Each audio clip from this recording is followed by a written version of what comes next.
రాజస్థాన్లోని జోధ్పూర్లో ఉండే అనితా చౌదరికి 50 ఏళ్లైనా అస్సలు అలా ఉండదు. జోధ్పూర్లోని కాస్ట్లీ ఏరియా అయిన సర్దార్పురా బి రోడ్డులోని అగర్వాల్ టవర్లో బ్యూటీ పార్లర్ నడుపుతోంది అనితా చౌదరి. ఎప్పుడూ వచ్చిపోయే కస్టమర్లతో బిజీగా ఉండేది అనితా బ్యూటీ పార్లర్. రోజురోజుకీ కస్టమర్లు ఎక్కువ కావటంతో తనకు తోడు 2 హెల్పర్స్ని పెట్టుకుంది Anitha.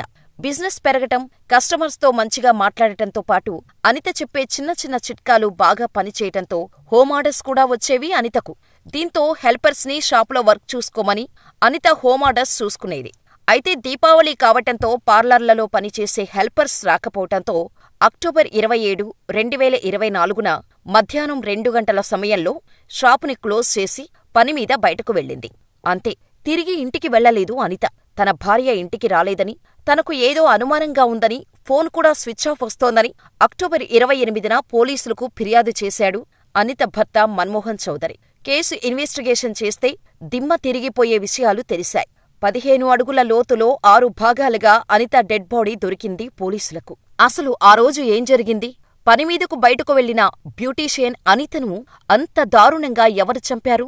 Watch the story. Anitha beauty parlour నడిపే సర్దార్పురా బి రోడ్డులోని అగర్వాల్ టవర్లో ఎన్నో బిజినెస్ కాంప్లెక్స్లు ఉండేవి.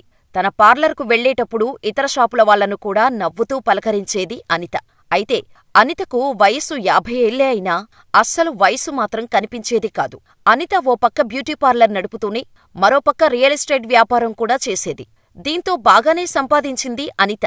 పైగా తన పార్లర్కు వచ్చే రిచెస్ట్ కస్టమర్స్తో బాగా పరిచయం పెంచుకుని వారితో భూములు, ఫ్లాట్లు కొనిపించేది. ఈ క్రమంలోనే అంటే అక్టోబర్ 27, 2024న బ్యూటీ పార్లర్ నుంచి మధ్యాహ్నం 2 గంటల టైంలో బయటకు వెళ్లిన అనిత కనిపించకుండా పోయింది. ఆ రాత్రంతా భార్యకు ఫోన్ చేస్తూనే ఉన్నాడు అనిత భర్త మన్మోహన్. కాని కంటిన్యూస్గా స్విచ్ ఆఫ్ వస్తూనే ఉంది.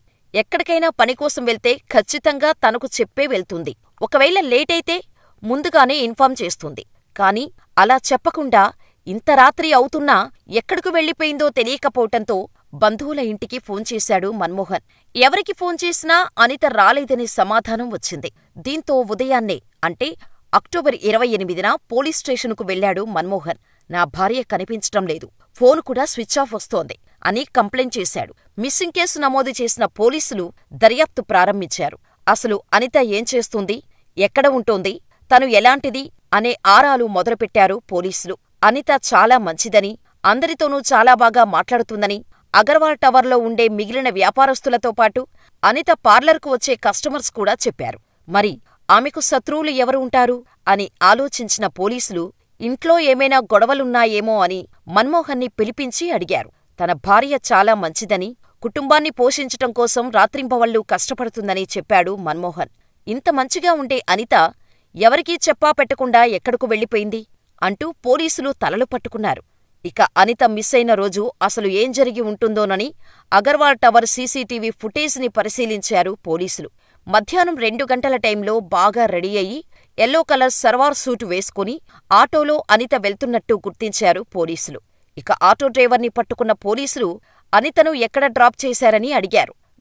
గానా ప్రాంతంలోని బోర్నాడా సమీపంలో ఆమె దిగిపోయిందని, వెళ్లేటప్పుడు 200 నోటుకు చిల్లర లేకపోతే టిప్పుగా నన్నే ఉంచుకోమన్నారు.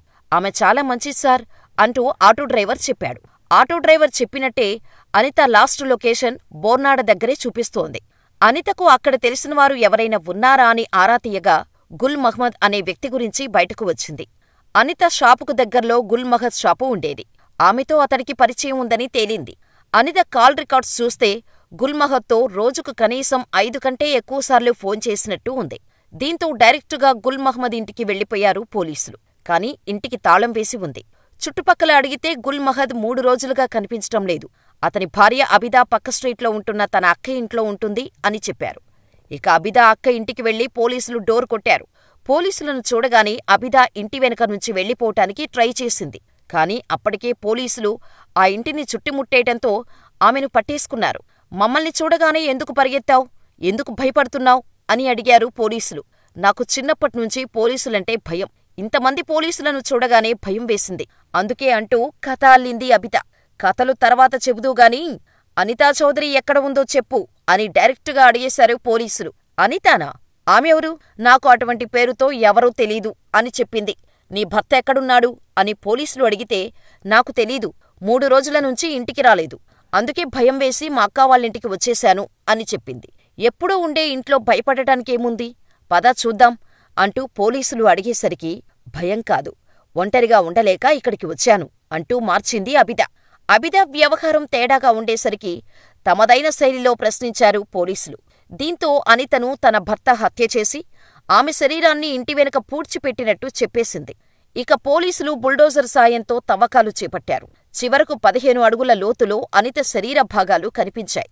అనితను చంపి ఆమె శరీరాన్ని 6 ముక్కలు చేశాడు నిందితుడు. వాటిని ప్లాస్టిక్ సంచిలో వేసి పూడ్చిపెట్టాడు. అనిత బాడీ కనిపించగానే పోలీసులు షాకయ్యారు. మొత్తం 6 భాగాలను పైకి తీశారు. అయితే అనిత ఆటో దిగినప్పుడు ఆమె సల్వార్ సూట్లో ఉంది. కానీ మృతదేహం మాత్రం గాగ్రా చున్నీలో ఉంది. దీంతో అసలు ఈ డెడ్ బాడీ అనితదేనా అని అనుమానపడ్డారు. కానీ అనిత భర్త ఆ బాడీ తన భార్యదే అని కన్ఫర్మ్ చేశారు. అసలు అనితను ఎందుకు హత్య చేశారు, ఆమె డ్రెస్ని ఎందుకు చేంజ్ చేశారు అని పోలీసులు అడిగితే తనకు తెలీదని సమాధానం చెప్పింది అబిద. దీంతో గుల్ మహ్మద్ గురించి వేట మొదలుపెట్టారు. హత్య అనంతరం ముంబై పారిపోయిన మహ్మద్ని ఎట్టకేలకు ముంబై పోలీసుల సాయంతో పట్టుకున్నారు జోధ్పూర్ పోలీసులు. ఇక ఇన్వెస్టిగేషన్ రూములో పోలీసులకు దిమ్మ తిరిగిపోయే విషయాలు తెలిశాయి. గుల్ మహ్మద్ అనితా చౌదరిని అంకులని చెప్పి పరిచయం చేసుకున్నాడు. రియల్ ఎస్టేట్ వ్యాపారంతో పాటు బ్యూటీషియన్ వర్క్ వల్ల బాగా సంపాదిస్తున్న అనిత దగ్గర ఉన్న బంగారాన్ని చోరీ చేస్తే తన సమస్యలు తీరిపోతాయని అనుకున్నాడు గుల్ మహ్మద్. ఇక ప్లాన్ చేసి రియల్ ఎస్టేట్ విషయంపై మాట్లాడాలని రోజూ ఫోన్ చేసేవాడు గుల్ మహ్మద్. ఇక ఫైనల్గా బంగారాన్ని దోచేయాలని ప్రణాళికలు వేసుకున్న గుల్ మహ్మద్ అనితకు ఫోన్ చేసి వ్యాపారం గురించి మాట్లాడాలని, తన ఇంటికి రావాలని అడ్రస్ ఇచ్చాడు. వచ్చేటప్పుడు రాజస్థానీ బట్టలు తీసుకురావాలని చెప్పాడు. అప్పటికే అంకులని పిలవటంతో అనిత అతని మాట కాదనలేక ఆ బట్టలు తీసుకుని వెళ్ళింది. ఇక అక్కడికి వెళ్లగానే గుల్ మహ్మద్ అనితకు షర్బతులో నిద్రమాతలు ఇచ్చాడు. ఆమె మత్తులోకి జారుకోగాని అనిత ఒంటిమీద ఉన్న మంగళసూత్రం, 3 ఉంగరాలు తీసుకున్నాడు. నిద్రమాత్రలు ఎక్కువ మోతాదులో తీసుకోవటం వల్ల అనిత మరుసటి రోజు ఉదయం వరకు నిద్రపోయింది. అక్టోబర్ 28 ఉదయం అనిత లేచేసరికి ఒంటిమీద బంగారం లేకపోవటంతో గుల్ మహ్మద్ని నిలదీసింది. దీంతో అనితను సుత్తితో కొట్టి హత్య చేసేశాడు. ఇంట్లోనే డెడ్ బాడీని ఉంచుకొని దీపావళి పండుగ సందర్భంగా స్టిచ్చింగ్కు వచ్చిన బట్టలను ఐరన్ చేశాడు గుల్ మహ్మద్. అనంతరం ఇంటి దగ్గర పైప్లైన్ వేయించటం కోసం గొయ్యి తవ్వాలని జేసీబీని తెప్పించి భారీగా గుంతను తవ్వించాడు. ఇక చీకటి పడగానే అనిత డెడ్ బాడీని ముక్కలు చేసి ఆమె తెచ్చిన గాగ్రా చున్నీలో చుట్టి గుంతలో పడేసి గుంతను పూడ్చేశాడు. అనంతరం ముంబైకు పారిపోయాడు. చివరకు పోలీసులకు చిక్కి ఇప్పుడు జైలు ఊసలు లెక్కబెడుతున్నాడు.